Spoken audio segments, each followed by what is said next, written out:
Oke, mari kita buka.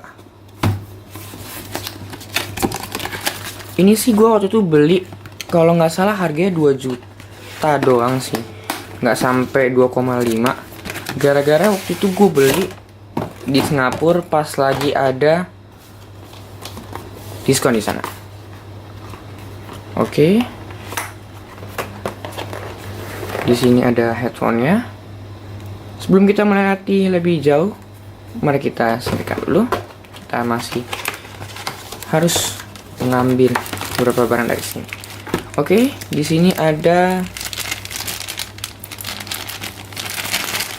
kabel 3,5 mm audio jack.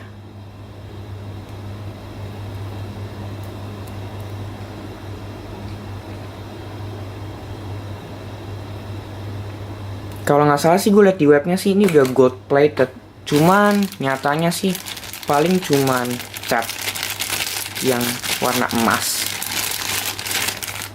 Ini ada kabel chargernya, udah micro USB.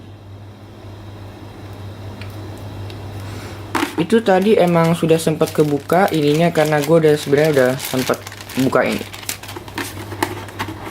Jadi bukan dari kotak pas pertama kali gue beli kebuka gitu. Ada user manualnya. Oke, mari kita lihat lagi kembali di headphone-nya. Pas gue lihat headphone ini sih pertama kali ya, bener-bener enak. Udah kelihatan enak karena di sini tuh kalau kalian semua pada lihat langsung ya, ini tuh bener-bener empuk. Dan lu lihat aja tuh materialnya tuh, bener-bener kulitnya tuh berkualitas tinggi.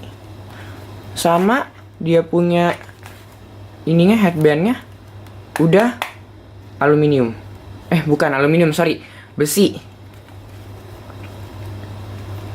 Terus juga plastiknya juga udah bukan plastik yang abal-abal. Dan gue bilang sih ini sih cukup sih. Dengan harga 2 juta lu dapet barang kayak gini sih udah bagus banget gue bilang ya. Oke, terima kasih karena Anda sudah menonton video ini. Jangan lupa like, comment, and share. Dan jangan lupa juga subscribe ke saya punya channel. Oke, terima kasih.